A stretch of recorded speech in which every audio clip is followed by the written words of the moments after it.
Okay, so when you start doing a gesture drawing, the first thing you really want to look at is the overall position or action of the figure. And in this case, he's kind of tilted to one side a little bit, leaning against the couch. He's got his head bowed to one side. And then I am using my sight stick and I'm trying to lay in what we call plumb lines. And those are lines that go kind of the length of the body. They're very straight up and down or sometimes straight side to side. But you compare where things line up on the human body. So in this case, I'm going to give you a couple of photos here of what my view looks like because you're kind of looking over my shoulder. So when I'm doing this, I laid the stick right at the outside corner. You can see the edge of his hair and his outside of his wrist was there. And then I looked at his left shoulder and where his hand was going into his pocket.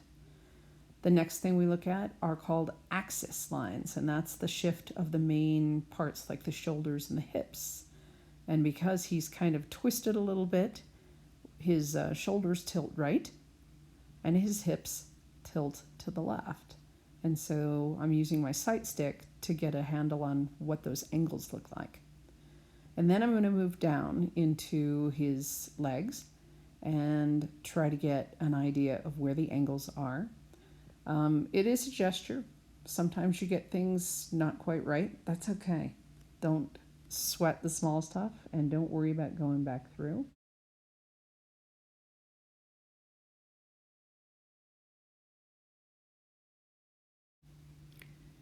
So right here, I'm using the sight stick again. I'm taking a look at the thigh and the shin bones and trying to get an idea of the general angles. And he's crossed one foot over in front of the other. So I'm also kind of looking at some different things. So right here's the thigh, and it's at an angle.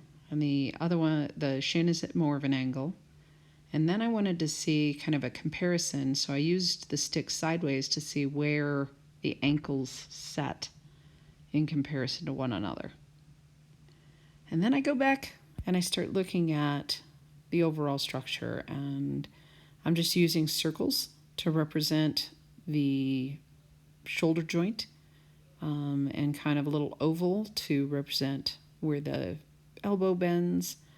And then I'm just going to put it together, and you can see that I am using what we call an overhand grip with my pencil. So I'm not holding it like a traditional way that you would hold a pen or a pencil.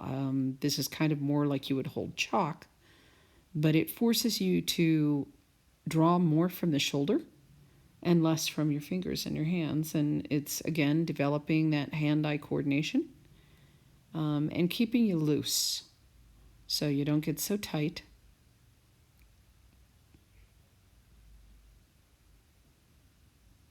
When I get into some more details, once I've kind of got the basic structure, I may switch over. But when I first start, I kind of start with that overhand grip and try and keep it loose.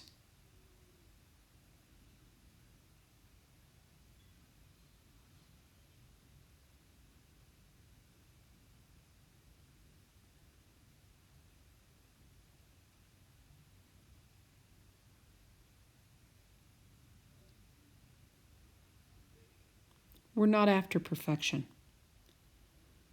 We're after quickly getting in the motion of the body, the action of the scene, the general proportion.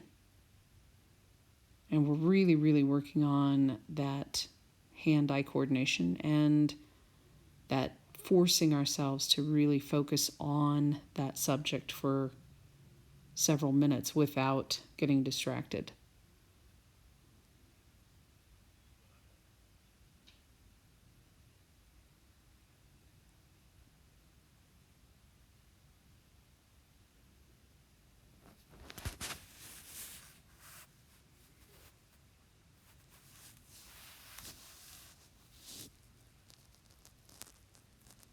So right here, I had established enough of it that I flipped over and started using more detail, but you can see immediately I lay my hand down. When you turn that grip over, there's a tendency to immediately want to put that hand down on the surface.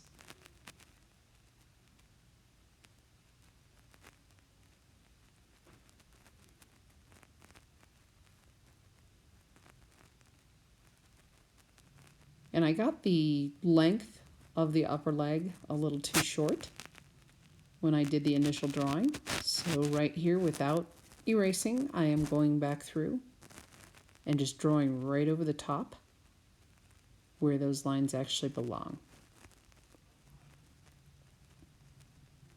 Double checking myself here with my side stick.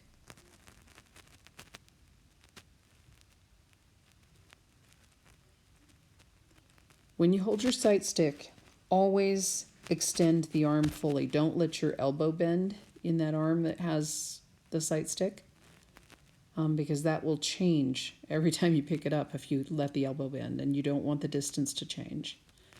And the other key to the sight stick is closing one eye.